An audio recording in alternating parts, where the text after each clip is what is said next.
Okay, we've had quite a few people joined for now, so I think we can go ahead and get started. I'm Shannon McNulty. I'm an estate planning attorney and the founder of the Village Law Firm. And we're going to be talking today about protecting your family home from long-term care costs. So just a little bit about us. Like I said, who I am. I'm also joined by my colleague, Jamie Wolf, and she's an estate planning attorney and also works on estate administration and works a lot with our Medicaid planning clients. So I hope this will be helpful for you today. And this is a really important topic because one of the greatest hopes I feel like for parents is to leave behind a legacy for the next generation. And you may have worked really hard for all that you have, especially if you live in New York City. It's so hard to save. And so if you can kind of are able to save throughout your life, it's really such a wish for you to be able to pass some of that on to the next generation. And one of the biggest threats to being able to do that is long-term care costs. So 70% of Americans who reach the age of 65 will need some long-term care during the remaining years of their lives. Nearly half will need some paid assistance, and 24% will need more than 2 years of paid care. And this is something that can really threaten your legacy because it is so expensive. Jamie, do you want to tell us a little bit about exactly how expensive this is? Yeah, so we just picked 3 different areas to give you a general sense of what the cost of nursing home care is. So Long Island and New York City, those tend to be the highest. And roughly per year, it costs $169,000 if a loved one or if you need to be in a nursing home. Westchester is a little bit cheaper, by not by that much, and that comes out to about $166,000 per year. And I think that these are some of the more expensive areas of the country, I would imagine. Correct. And the thing about long-term care, not only it's very expensive right now, it's also keeps getting more and more expensive and because of a whole lot of different factors. So it can be very hard, even just to plan, to know how much it is that you would have to save and how much that could eat into what your retirement savings are and what you plan to leave onto your kids. Jimmy, you want to tell us a little bit about what long-term care actually means? Sure. So long-term care, you can think of it as somebody who needs help with the basic activities of daily living, right? So that includes bathing, cooking, eating, transferring, ambulating, all those things that we take for granted that we do every day. If someone needs assistance with those things, that's going to be a need for long-term care. It's also skilled nursing. So it's care that can only be provided by a licensed nurse. And generally, we're talking about home health aides, so people who come into your home to help with those things. Nursing home care could also be the care that you receive at an assisted living facility or some sort of physical therapy. Okay, and is long-term care, how do we pay for this? It would seem like Medicare or your health insurance would pay for these types of services. So these are very common misconceptions. People just think they have Medicare, they have insurance, long-term care will be covered by one of the two at least. And that's just not correct. So Medicare will cover the cost of certain doctors, certain prescriptions. They'll even cover up to 100 days in a rehab facility, but they do not cover long-term care. And the same for your health insurance. Regular health insurance will just not cover any of those expenses that we just discussed. Home health aid, the nursing homes, that will not be covered under your normal health insurance policy. Yeah, I think that this comes as a surprise to a lot of people when they do need this more extensive care and they are kind of in for a rude awakening that this is not something that is covered by their normal Medicare plans. So what are the options for paying for long-term care? Okay, so there's always self-pay. So basically you can use your own funds to pay for your care. There's private long-term care insurance. So this is an additional policy you would have in conjunction with your normal health insurance. And then there's Medicaid. Okay, so let's look at some of these options. So you mentioned first self-pay. So tell us a little bit about how that works and what the pros and cons are to just paying these expenses yourself. So the pros are that you have maximum flexibility. Okay, so that means that you can choose any locations, let's say specifically for nursing home, you can choose any nursing home that you want. You're not limited in any way. Or if you have home health aides, you're not limited to using a specific agency. There's no application. You don't have to apply for coverage since you're paying for yourself.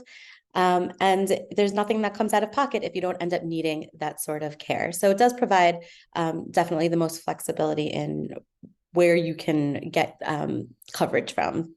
The cons, it's very expensive. As we mentioned earlier, the cost of long-term care, the cost of home health aides, the cost of nursing home cares can be really exorbitant. Okay, so this can be, if you don't end up needing any long-term care, then this is probably the cheapest option, right? Because you don't end up having to pay anything. But if you do need, and you just, unfortunately, none of us know what our needs will be. So it could end up being very, very expensive if many, many years are required. Okay, so let's look at private long-term care insurance and what that looks like. So with long-term care insurance, you will also have the pros are that you also have your choice of which agency you want to use, which nursing home you're going to go to. So there's really not any sort of conflict between the quality of care, the type of care that you would want. And there's also an asset preservation, right? Because ideally the long-term care insurance will be covering the cost of the care. The cons are that there are very high premiums for this type of care. And the premiums are constantly increasing. So it's not as if they're going to be stagnant. You can't, it's hard to sort of figure out what they will end up being because they can increase significantly from year to year. Additionally, a lot of policies have a limitation on how much they will pay out. So older policies, there was no sort of limitations.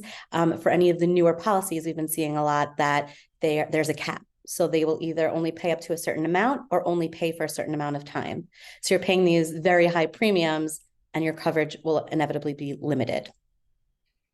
Okay, so this can be, and I know sometimes people really like this because they don't feel like, at least for a certain amount of coverage, that this is not something that they have to be worried about. It's going to kind of eat into their kids' inheritance, and they don't have to be concerned about their kids being concerned about that. Of like, okay, should we, hire the best care, or have more extensive care, or should we really try to do this on the cheap so we can inherit more money. Hopefully nobody is in that situation in their family, but I think for a lot of people, it's sort of in the back of their minds of sort of, okay, like this is a lot of money, but also you just don't want to maybe put your kids in that kind of position where they have to be kind of worrying about these costs, that it's just something that that you're going to be entitled to. And Shannon, I'd like to mention just actually one more con for this. So a lot of these policies require that you acquire the policy before you even have any sort of disability, before you need that long-term care. So you potentially are paying for this long-term care and you never end up needing it. So the premiums are high and you're paying into it and you may never need it. So again, that's another sort of downside. Yeah, that's a really big downside. We've had that situation in my own family, and they had paid so much money into this policy, and they didn't end up needing it in part because they were able to get care at home, and the length of time where they would need it, it would be covered by Medicare, so they didn't get to the point where there was much need for sort of this long-term care insurance. Okay, and also there's, because of those exclusions, I should mention that a lot of these policies have exclusions, so they don't cover maybe the first 80 days or 100 days or something. So if you don't meet that kind of a deductible, so to speak, then then it's not going to kick in. Okay, so let's go to our final option, which is Medicaid. So what are the pros to this Medicaid coverage? Medicaid really is the broadest coverage, right? So the government pays, there are no limits. They will pay the full amount of the nursing home, they'll pay the full amount of home health aides. So there's no limit on how much they're pay, and there's no time limit restrictions on it. And it tends to be, the Medicaid coverage tends to be, they cover doctors as well, they cover prescriptions. So it really does cover a wide range of care. And it's considered one of the top, New York is considered one of the top 10 states for Medicaid benefits. So it really is certainly beneficial to have Medicaid, but there are significant drawbacks. So there are very severe asset and income restrictions that you must satisfy in order to qualify. Care options can be limited. So Medicaid requires, if you're getting home health aides, they have to be through certain agencies. So if you've been using your own health aide, they might not qualify for Medicaid. They might not be able to, you might have to switch providers, healthcare providers, to somebody who is eligible for Medicaid coverage. The application process is incredibly burdensome. You have to provide a lot of information, personal information and financial information. It's a very extensive process that can take a very long time. And it can also create spousal hardship because the Medicaid can come after a spouse and ask for the spouse to contribute toward the applicant's care. Okay, so there are a lot of cons here, but let's look at what exactly it takes to qualify for Medicaid to be eligible. I think we have this next slide here. Okay, so you have to be a New York resident. If you're applying for New York Medicaid, you have to live in New York. You have to be over 65 and have some sort of disability or are blind. Now, those three are generally fairly easy to satisfy, but it's the financial requirements that are difficult. So in order to be financially qualified, you can only have up to $30,000 in assets, and you can only have $1,677 of income per month. And as I previously mentioned, the spousal assets may be considered. So Medicaid does look at the applicant's assets, but they also look at the spouse's assets as well to determine if the spouse has to contribute anything towards the care. This is a very low amount, so assets of only about $30,000. That seems pretty low, and most people, like, especially if you own your own home, that's going to be certainly you can't get anything. I don't think you can get a parking space in New York City for $30,000. So does that mean that I can't qualify then if I have, say, my own home? So there are certain assets which are exempt. And that means that you can own certain assets, and Medicaid won't take them into consideration when calculating your total amount of resources to see if you qualify.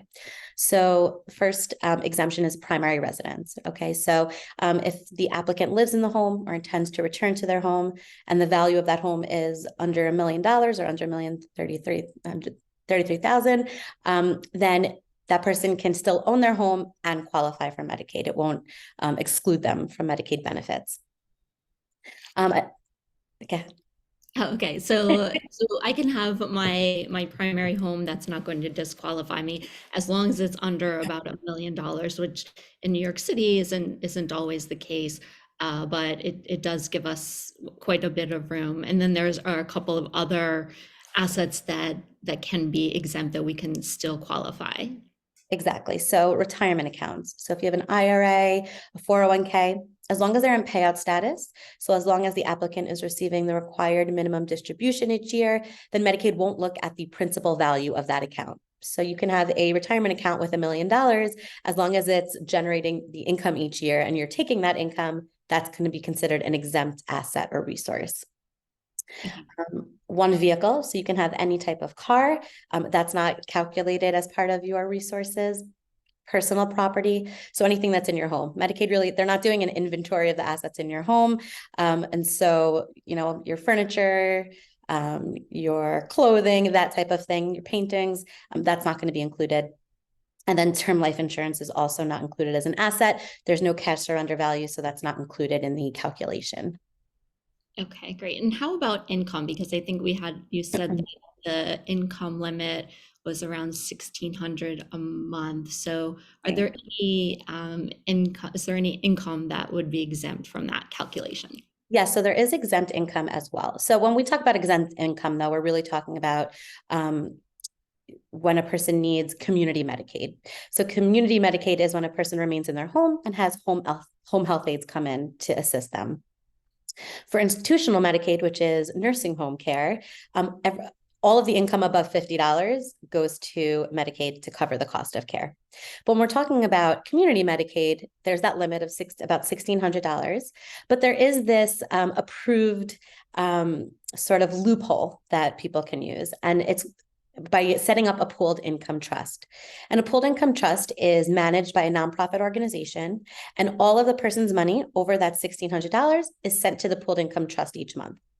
And that money can be used for the applicant and should be used for the applicant. So the applicant sends the overage and then also sends all of the applicant's bills to this nonprofit organization, and they are required to use the money in that account to pay the applicant's bills. And we're talking about rent, mortgage payments, utility bills, things that are for the applicant's benefit. So the downside is the applicant does lose control over that money, and that money can only be used for the applicant. So if the applicant is married, they're living with their spouse, the trust will only pay half of those expenses. The other downside is that whatever isn't used, so if there's any money remaining in that trust account, it belongs to the nonprofit organization. It does not get returned to the family. But as long as all of the money is used each month, there really isn't that big of a downside. It's a way of being able to still utilize all of your income that's over $1,600 while qualifying for Medicaid. And there's also a second exemption that applicants may be able to take advantage of. If the applicants are married, the spouse is entitled to have up to $3,715 in income. So Medicaid doesn't want to impoverish the well spouse, the spouse that doesn't need Medicaid.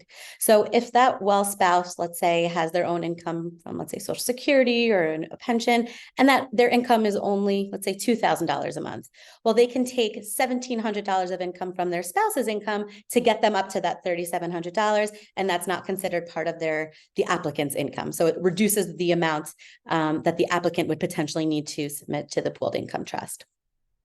And what if the spouse's income was more than that? What if the spouse's income was $5,000 per month? Is that going to disqualify the applicant, their spouse? It won't disqualify the applicant. It just means that the spouse is not entitled to attribute any of the applicant spouse's income to their own. Since they're already above that monthly maintenance needs allowance, they can't take any of their spouse's income. Okay. And does the spouse need to pay anything of their own, or that the money that they make is going to be completely safe? So potentially, it's not completely safe. And that really is case by case dependent. And it's really a lot of it depends on the Medicaid caseworker. So Medicaid will see the applicant's expenses and finances, and they will also see all of the spouse's finances as well. And if they feel that the spouse has sufficient finances to pay for their own expenses and to cover some of the applicant's medical care as well, they will then seek a contribution from the spouse. Oh, that seems pretty harsh. It can be. I will say that you are able to, it is harsh, but you are able to negotiate. So the Medicaid will ask the spouse potentially for a certain amount of money, and then the spouse always has the opportunity to either contest that requirement or ask for it to be reduced. And I have seen Medicaid lower the amount that they've asked for contribution if the spouse can show that they really do need the money for their own living expenses, and it would be a hardship if they contributed that amount to their spouse's care. Okay. And I think, and this is maybe why I've heard this term called Medicaid divorce. Is that where this comes from? That maybe they wouldn't have to contribute if they got divorced? Yeah, some people don't, it's, some attorneys will use this Medicaid divorce, others feel that it might be considered fraud or that it's a very harsh thing to do. But yes, I think the theory behind that is that if they're divorced, if you get a divorce really just for Medicaid purposes, then there's no question about spousal refusal. There's no one to ask, or rather spousal contribution. There's no one to ask for contribution from since they're not legally married. And so the spouse, it's a way of the spouse being able to preserve their own assets. Okay. So it definitely seems like this is kind of a strain on the spouse in any event. And this isn't a great thing that you have to deal with. Um, so tell me a little bit more as well about, you mentioned that there was community Medicaid and institutional Medicaid, I think were the terms that you used. Can you explain what the differences are? Sure. So community Medicaid is, just as it sounds, that the applicant remains in the community. They remain in their home. So when they're applying for Medicaid, they're really applying for maybe assisted living facility or for home health aides to come into their home to provide those activities, to help with the daily activities of basic living. When we talk about institutional Medicaid, we're really speaking about nursing home care. So Medicaid covering the full cost of a stay in a nursing home, which, as we saw earlier, can be around $15,000, $16,000 a month. Okay. And in terms of these pooled income trust rules, so this is applicable if you are receiving community Medicaid, meaning that you're receiving care in your home, but it's not something that can be used if you're receiving care in an institution or a facility. That's exactly right. So if you're in an institution or facility, if you're receiving that institutional Medicaid, then you get to retain $50 of income. And that's for sort of your personal needs. If you wanted to get your hair done or you wanted to maybe buy a gift for somebody, but everything else over that $50 goes towards your care to cover the cost of the care that you're receiving in the nursing home. Wow. So you can only retain $50. Is that what you said? $50 a month Gosh. Okay. of your That's income. Yeah, pocket change these days. great. Alrighty. Okay, so let's go back to with these assets. If we have, so you had mentioned that there are certain assets that are exempt. For example, say if I have a home that's worth $1 million, I could still apply and qualify for Medicaid. Am I kind of home free then? That's going to be completely protected then from the government. I don't have to worry about that anymore. Unfortunately, no. It just means that you can qualify for Medicaid. It does not mean that your home is protected. Okay, what does that mean? It's not protected, like, and how is that not protected? Yeah, so it means that when you pass away, Medicaid can place a lien, will place a lien against that property. And then as soon as that property is sold, Medicaid is entitled to be reimbursed for all of the care that was provided. Okay, so my home that I paid for and toiled over and wanted to leave to my kids, then that I might not be able to leave that to my kids then. Exactly, or a big chunk of it, or you can leave it to your kids, but a big chunk of it might end up going to Medicaid to reimburse Medicaid for the care that was provided, and very little will end up going to the kids, if anything. Okay, so that's again not a great outcome. But there are some, I guess, some exemptions from this, or times where Medicaid may not pursue that. Yeah, so an applicant can transfer their home to a caretaker child, so a child who is living in the home and caring for the applicant. They can transfer it to a surviving spouse. These aren't going to create issues with eligibility, so they will, even if they transfer their home to these people, they will be able to qualify for Medicaid. And when they pass away, whoever they transferred it to can maintain ownership. But it's possible that there will be a lien against the property when it's ultimately sold by that person. Okay, so it could extend that period where the family can maintain the home. Is there any way that we can completely protect the home for the kids and still qualify for Medicaid? So the ideal way of protecting the home and still qualifying for Medicaid is to transfer the asset out of your name. So that includes any asset, but specifically when we're talking about the home, it's getting the home out of the applicant's individual name. But timing is very important. Okay, so there is a look back period, which we will discuss in the next slide, I believe.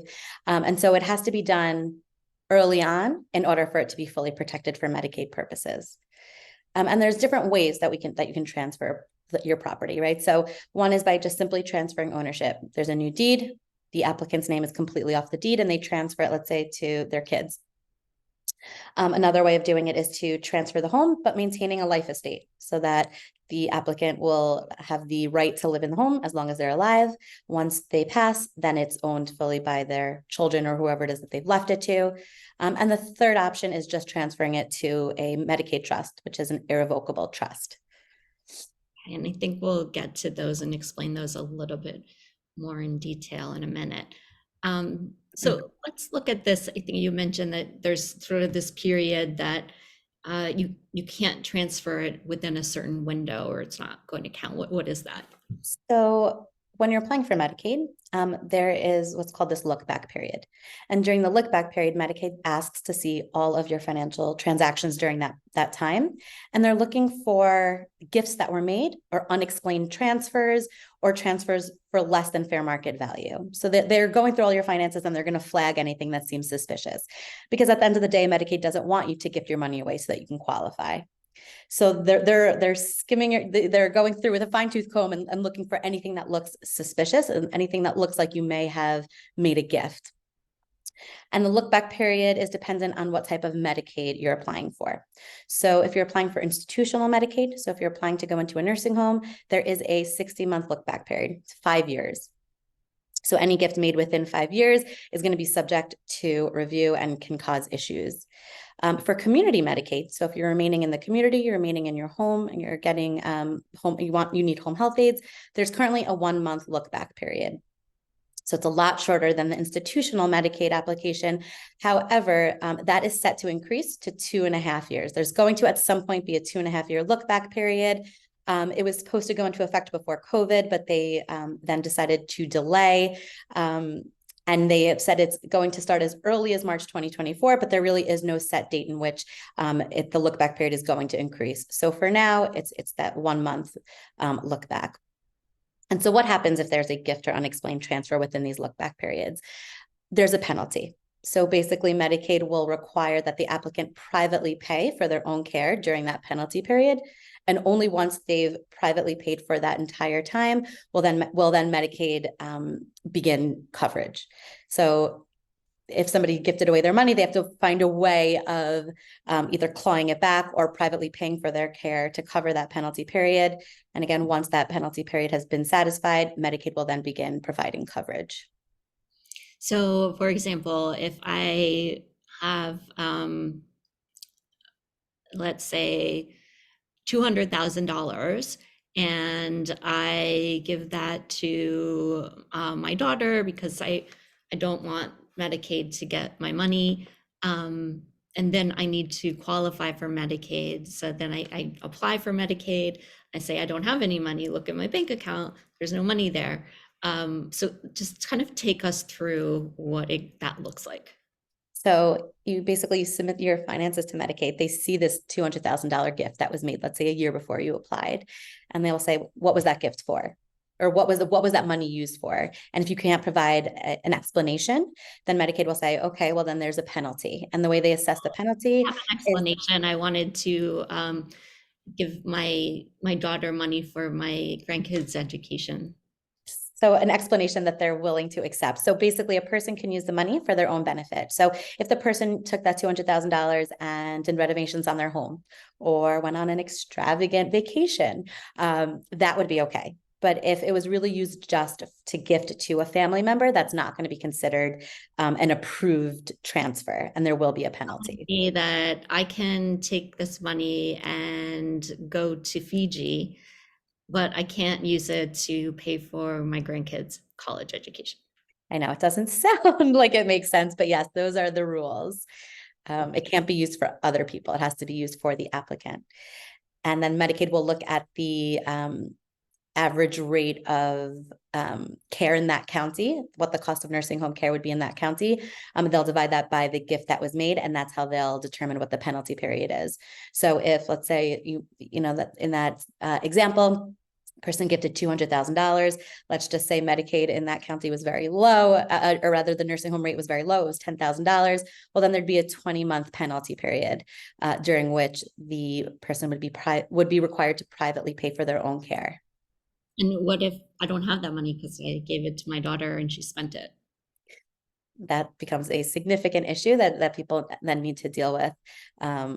They won't be able to qualify for Medicaid, and they have to figure out a way to find the money to cover the cost of their care. And maybe that means sometimes people have to rely on children or borrow money from friends. It's really puts them in a very precarious situation. Okay, so if I'm going to give that money away, I need to make sure that they're not going to spend it because maybe I might need it. Exactly.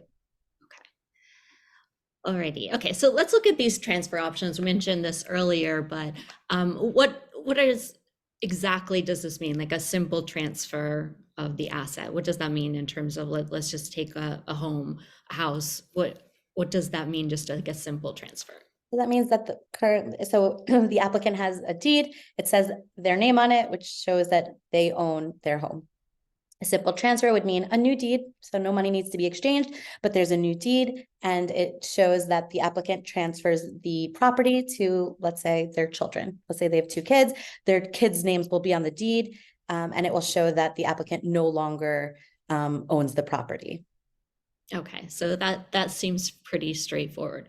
Okay, what's this transfer with a retained life estate? What does that mean? So that's a little bit different because that allows the applicant the right to live in the property. So if there's a simple transfer of the asset to heirs, the applicant can transfer it to the kids could sell it, and then, the applicant, the original owner, is out of luck. They have nowhere to live. But if they retain a life estate, then they have the right to live there. They're the ones in control during their lives as to what happens to the property. And then when they pass, their children or whoever they leave it to has full ownership and can do what they want with the property at that point. Okay. Okay, so I can live in my home, but I think if I want to sell it, I would have to get the consent of my heirs who own the other part of the house. And so as long as I just want to stay in my home, then it shouldn't be an issue. Right. Okay, and then we have the transfer to a Medicaid trust, which I think we have, here we go, is sort of what that looks like. Yeah, so transferring to, it's sometimes called an asset protection trust or a Medicaid protection trust.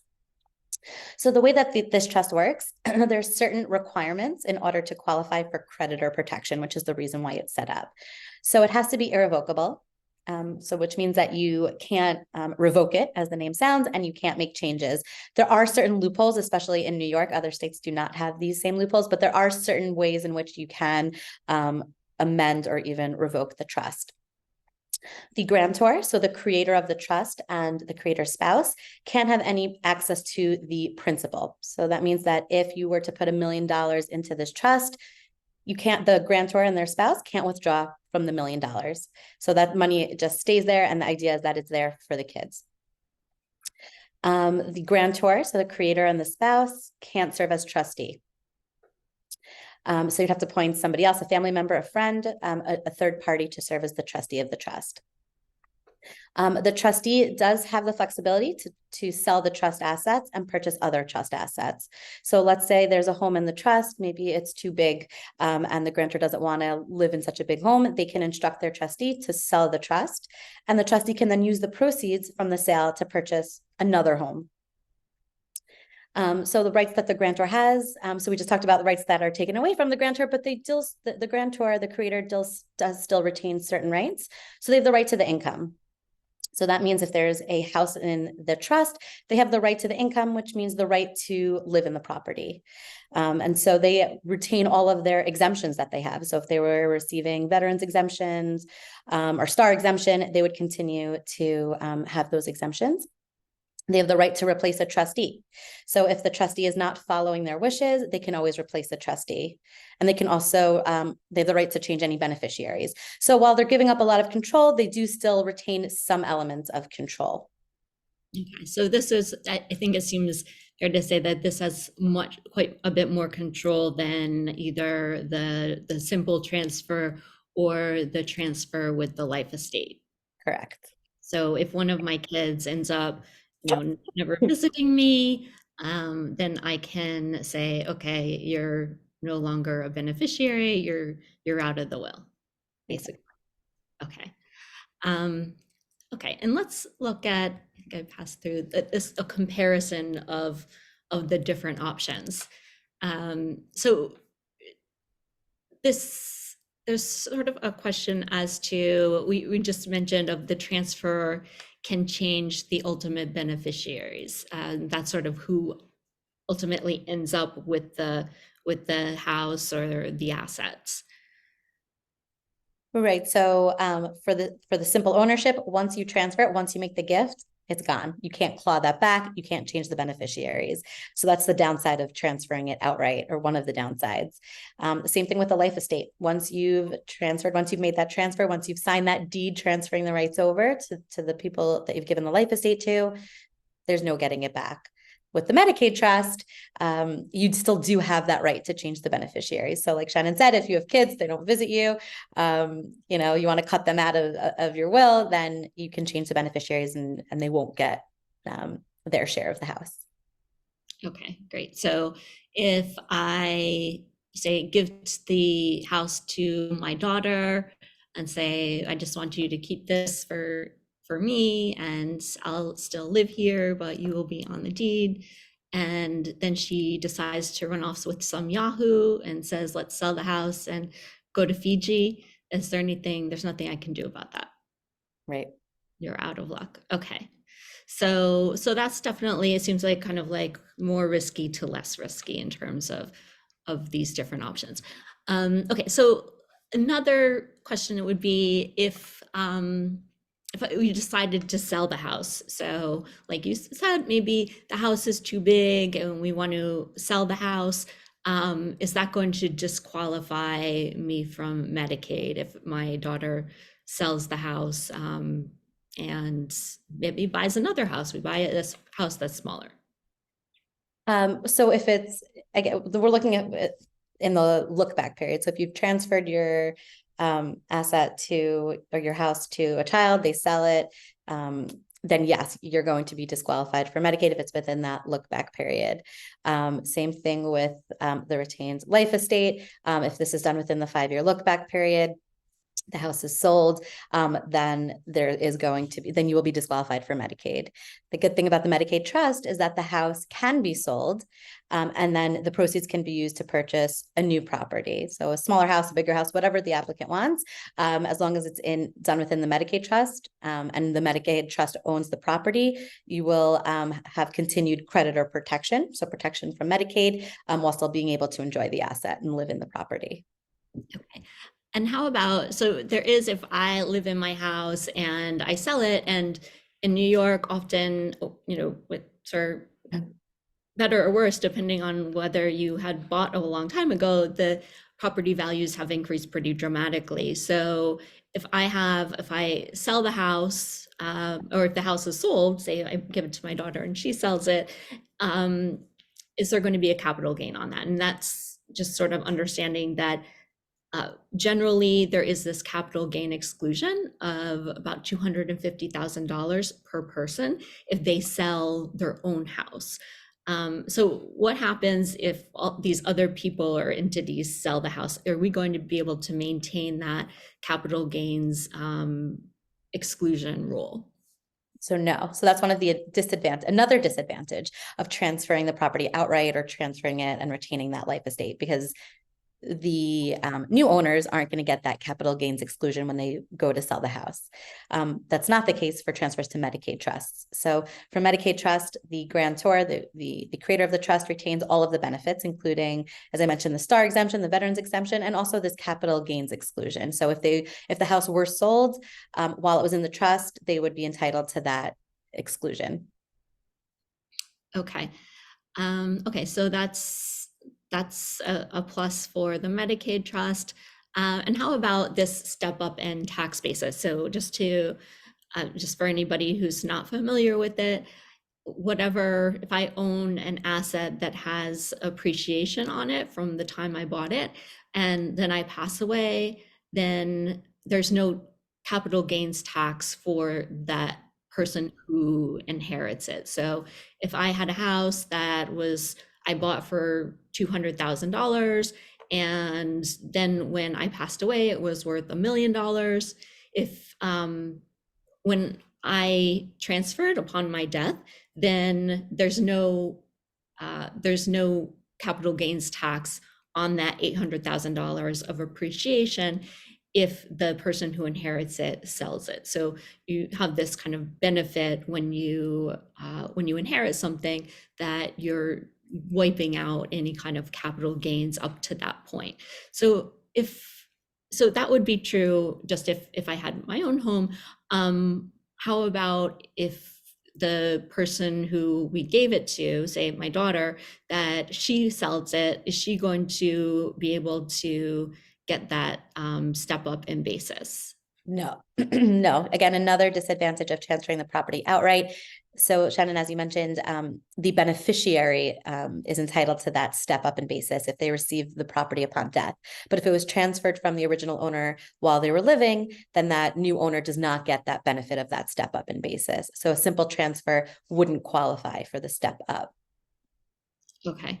And the transfer with the retained life estate, that does keep that benefit. Exactly. So that transfer with the retained life estate, the owners, after the person dies, the remainderman would get that step up. And if the home was transferred to a Medicaid trust, the beneficiaries of that trust would also get that step up in basis. Okay, so I think that's really helpful, because a lot of times I think people think, oh, they've heard this, that they can just if they don't have the asset in their names, they can transfer it to their child, and they don't have to worry about it for Medicaid purposes if it's beyond that 5-year period. But while that's kind of like the most simple way of dealing with it, it may have all of these drawbacks. And the same for retaining the life estate. That can be a good option in certain circumstances, but there are also some drawbacks to that. And so it seems like the Medicaid trust kind of has the most benefit. Absolutely. Okay.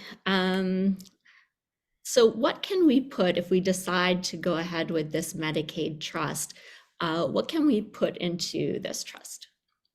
So the ideal asset really is the primary residence, because it's not going to have any impact on the owner. So you put the primary residence into the trust, and the owner has the right to the income. So they have the right to continue to live in the property. They don't have to pay rent or anything like that. So there really is no downside, other than, if the property is sold, the trustee is the one to sell it rather than the original owner. But otherwise, it's a great way of protecting the home without having any real sort of disadvantages for the original owner, for the applicant. Some other assets that people may want to consider putting in is a rental property. So rental property, the value of the property can be significant, which would disqualify an applicant if they were applying for Medicaid. And it's a beneficial asset to put into the trust because the applicant is still entitled to the income that's generated. So, if they're using that income to support, to pay for their basic needs, they're still entitled to that income. They can still use that income as they see fit. So again, no real downside to putting that into the trust. And then another asset is a brokerage account. So if a person doesn't need, let's say, the principal of the account, if the income that it generates, the dividends that they get each year is sufficient to pay for their expenses, that might be an ideal asset to put in the trust as well, since the principal will be protected. The applicant can still access the income and use that again as they see fit. And it's just a way of getting potentially a large amount of money that's in the brokerage account out of their name, so that it won't be counted as a resource for Medicaid purposes. Yeah, and I think that sometimes this might just make sense in terms of kind of being proactive in terms of protecting it, so that even if you have even if your income maybe currently covers the expenses, at some point maybe it won't because the expenses are going up. So by putting these other assets into the trust, you can protect that principal if at some point the income runs out or the expenses exceed your income. Yeah. We do have a question that came up in the chat. What if the home is a multi-unit? For example, it has rental property and an owner's unit. So that is common. We do see that a lot. And again, still an ideal asset to put into the trust because the owner can still continue to live in their unit. They can continue to rent out the other unit, and whatever income they're receiving from that tenant, they can continue to use for their benefit. So it still is an ideal asset to put into the trust. Okay, great. And yeah, and I think that some of these things, it really is looking at exactly how much income is that throwing off. We want to pay the income out to the beneficiary. There are some different options, so you always want to just explore that in terms of what makes sense for your particular situation. Okay, so another question we have, when someone uses the general term trust, is it the same as a Medicaid trust? Jamie, do you want to answer that? Sure. Yeah, they're not synonymous. There's a lot of different type of trusts. So I wouldn't just assume if someone says trust, they mean a Medicaid trust. And the Medicaid trust is also often referred to as an asset protection trust or just an irrevocable trust. There's also what's called a revocable living trust, which could also just be referred to as a trust. And that is a completely different type of trust, the main benefit of which is really to avoid probate, which is the court process of reviewing and approving a person's will. But there's no creditor protection. So if a person transfers their property into a revocable trust, it would still be accessible to Medicaid. There is no creditor protection. So that's different as we explore than a Medicaid trust. Because there's a lot of different rules that go into a Medicaid trust, such as the owner can't be their own trustee, they can't access the principal. So there are a lot of different types of trusts, and each have their own purpose and their own rules and regulations. Okay, great. We have a question about the capital gains taxes. I want to kind of go back to this slide. They asked if we can give an example, of the different options and what that looks like for capital gains tax purposes. And so let's just, maybe we can use an example of, I think we use the example of, I have $100,000 that I purchased my house for. Okay, or yeah, I purchased a house for $100,000, and it's now worth, I bought it a long time ago, very long time ago in New York. It's now worth $1 million.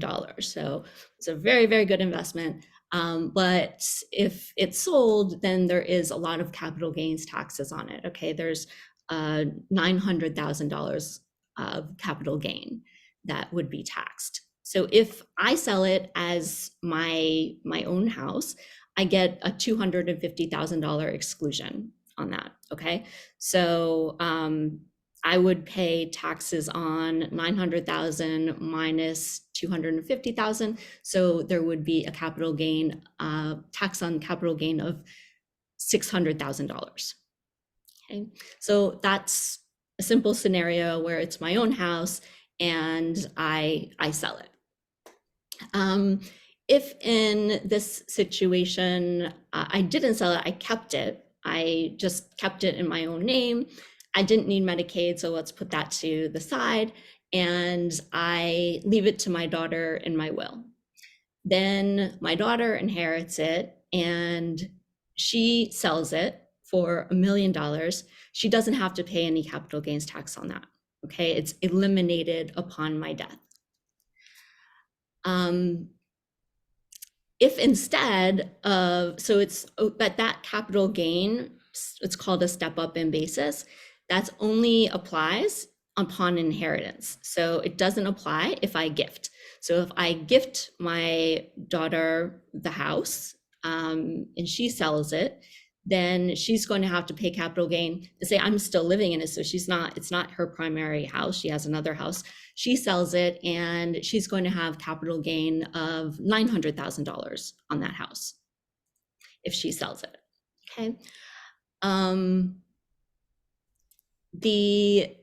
If I transfer it and retain a life estate, or so if I transfer basically the remainder after I'm no longer alive, so she's entitled to the house after I die, we still have that capital gains benefit, the step up in basis, that then when I die and she sells it, she's not going to have to pay capital gain on that $900,000 increase. Okay. That same concept would apply with a transfer to a Medicaid trust. So if I transferred the house to a Medicaid trust, and then I continued to have the right to live there, or whatever rights I have under this Medicaid trust, when I pass away, the trust says it will goes to my daughter, and then my daughter again can sell the house for the $1 million, and she doesn't have to pay any capital gain on that. I hope that, I know that's kind of just a lot of tax issues there, which usually end up being the most complicated. So I hope that was helpful. Okay, so I just want to go back. Okay, we talked about what should go into the trust. What if I miss this look back period? So what if I get sick very unexpectedly and there is no time, I need Medicaid now, there is no time to transfer assets? Are there any options, anything that I could do in that scenario? Yeah, there are still certain options that you can do for last minute planning. So the first one is spending down assets, right? So a person can spend down their assets on themselves. That's always an approved expense, right? So if somebody, a lot of times people will purchase a pre-need funeral agreement. So that's helpful for their family. They won't have to think about it later. They won't have to think about their funeral, putting any funeral plans in place. And it's a good way of getting maybe 15, 20, maybe even $30,000 out of their name. And again, Medicaid will not penalize a person for doing that. There's also transfer to spouse and spousal refusal. So an applicant, if they're married, they can transfer all of their assets to their spouse and qualify the next day. A common technique is that the spouse, along with the application, submits a letter saying that they refuse to cover their spouse's care. They can't and they won't cover the cost of the care. Another option is a caretaker agreement. Is that always accepted? It's always accepted, meaning the Medicaid will approve the applicant. So the applicant will qualify, but Medicaid is not going to unnecessarily honor that. They may ask the spouse to contribute later on towards the applicant's care. Caretaker agreement. So if a child is taking care of their parents, they can always enter into a caretaker agreement. So it's an official agreement which states how much the applicant is required to pay their child for serving as the caretaker. And this is an approved way of getting money, of spending down money, right? So basically, if there wasn't a child taking care of them, they would have someone else taking care of them and they'd be paying that person. So it's okay to actually pay a child as long as they are providing care, and you would just document that in a formal agreement. And then there's also sort of a last ditch effort to save at least half of your money. There's this loan and gift transfer that you can do. It's fairly complicated, but it is a way to at least gift half of your assets to your loved ones. You'd have to end up paying Medicaid, or you're paying for your care with at least half of your assets, but it's a technique used to save something for the people that you love. Okay, so all is not lost, but we definitely want to get some advice if you're in that situation. Alrighty. Go to this. Okay, so let's just look at a case. In this case, we have Joan. Joan is 70 years old. She owns a home worth $500,000. She relies on Social Security and a pension of about $100,000. She has a brokerage account of $500,000, and she has three children, and she's very close with all of them. Just to Joan comes to us and she says, I want to make sure that my at least my home is protected for my kids. I don't want them to, I don't want my care expenses to be depleted, and not leave them with anything. Is there some way that you can help me? Yeah, so this is the ideal situation for setting up a Medicaid protection trust and transferring the home into the trust. So Joan's 70. She's young. Hopefully, she's healthy for at least another 5 years. The earlier she puts her house into the trust, the better, because then we're not dealing with the look back period. So, if she ends up needing Medicaid when she's 80, well, then the house is completely protected. It's outside of that 5-year look back period. That home will be safe so that when she passes, it'll be transferred to her children without any lien. But in terms of her, let's say her brokerage account, at this point, she's too young to transfer her brokerage account into the trust. Because as I mentioned earlier, if you transfer an asset into the trust, you're only entitled to the income, not the principal. So presumably she is dependent on the money in that account. She uses it to pay for, her expenses. And since she's 70, since she's, still fairly young, she might need to dip into the principal. So, we wouldn't recommend that she transfer that account into the trust. Really the main asset that will be in the trust for at least, the next few years is the home. Okay. Great. So that seems like a good option for Joan. And I think that one of the facts here we put in was that she's close with her children, so she can appoint one of them as the trustee of the Medicaid trust. I think you're not close with your children, or you don't have somebody else that you can, a trusted person to manage the trust, then sometimes we wouldn't recommend that. Okay, so just other general factors to consider when we're talking about transferring assets to the trust or applying for Medicaid. You want to take us through some of these, Jamie? Yeah, sure. So what is your annual income, right? Is your annual income enough to cover the cost of care? Or maybe it's not enough and you would have to dip into principal, which becomes more problematic. Do you own your own home, right? So as we mentioned, transferring your home into the trust, it's an easy asset to protect by transferring it into your trust. And it's usually the most valuable asset that people want to leave to their children. So that's certainly a consideration when applying for Medicaid. Are you close with your kids? So, right. So do you want to do all this planning? And, it does put certain restrictions and limitations on you if you apply for Medicaid. So it has to be worth it, right? So do you have people that you want to leave your assets to? And is it worth going through this whole process for? So if if you have kids who, they never call you, they never visit, they're not really in your life, maybe it's not worth going through the pain of applying for Medicaid and losing some control over your assets just to leave it to them. How important is quality of care? Because there may be a situation in which if you're, applying for Medicaid, you can't get into the nursing home that you would otherwise want. Not every nursing home accepts Medicaid, and the ones that do only have limited spots for Medicaid applicants. So you might not be able, if you're on Medicaid, you might not be able to go to the facility that you wanted to go to. So are you willing to sort of compromise on the facility in order to get the benefit of full coverage? How important is independence and control, right? So because if you're transferring assets to a trust, as we mentioned, in order to get the creditor protection, you have to lose some control. That's just part of the requirements of an irrevocable trust. There's a trustee who's managing the assets.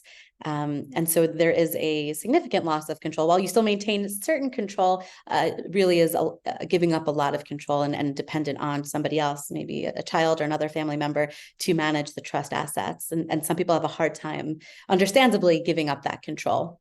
Yeah, and I want to just jump in as well with respect to the control and the benefit of those assets, because maybe you would prefer, if you have this $1 million asset, that, well, maybe it makes more sense to sell it and rent and then use that money just to pay for whatever care that you want. You don't have to be burdened by, does it, is it by through some kind of agency that qualifies with Medicaid, or going through this intrusive application process, and you can have whatever care that you want. So it is, I think, a really big consideration in terms of what it is that's really important to you. And then the final thing we actually should mention here is that it's important to determine what type of property, or if your home, if it's a condo, if it's a co-op, because there are very strict limitations generally associated with co-ops. Some co-ops will not allow transfers to an irrevocable trust. In which case, having an asset protection trust specifically for the co-op won't be helpful if at the end of the day, the board won't allow the transfer. Okay, great. I have another question. Can you still contribute to the principal of a brokerage account after you have transferred it to the Medicaid trust? Yes, you can still make transfers. You can still make transfers, but that's going to restart a look back period for any amounts that you're transferring to the trust. So Medicaid is going to be looking at everything. So if you're continuously gifting or putting assets in the trust, there's a new look back period for each new contribution. Okay, so that might make it a little bit messier to do that. So okay.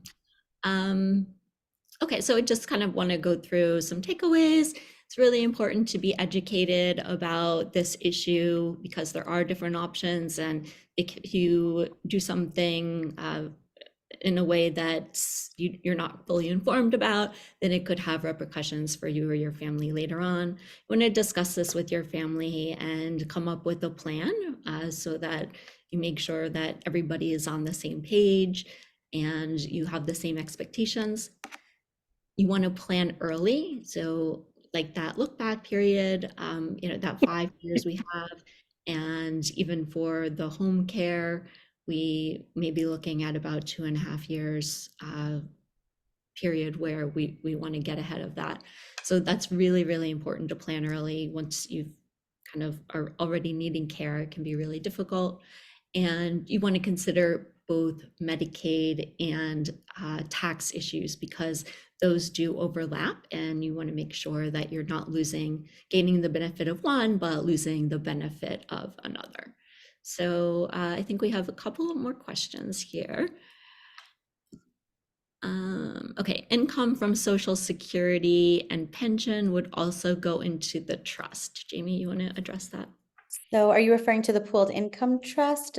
So if you're applying for community Medicaid, then you look at all of your income, and anything over the $1,600 would go into that pooled income trust. Otherwise, there's no need to sort of have that income directly deposited into your irrevocable trust. It's just, it's income that you can have access to directly. There's no benefit, I would say, to putting it into the trust. Okay, so if you so before you need Medicaid, you would obviously you're using that money, and then if you were applying for Medicaid, you might be able to, it would disqualify you generally, or it would be generally make you ineligible if it was above that income threshold, but you could maybe put it into the pooled trust to have that benefit. Or I think if your care expenses exceed the amount of that income, then you would have to use that money towards your care, but after that Medicaid would pick it up. Is that right, Jamie? Exactly. Okay, great. Well, I hope that this was helpful. If you feel that this can be something that your family can benefit from, please feel free to reach out to us and schedule a consultation. So, okay, just another last question. Does Medicaid bridges the difference? Exactly. So if your income doesn't cover the whole thing, then Medicaid, you have to pay towards that amount, but then Medicaid would cover the amount after that, as long as you qualify for the asset qualifications as well. Alrighty, well, thank you very much. You've been a great audience, and I think we got a lot of great questions. And as I said, if you have additional questions or if you need help, then please feel free to reach out.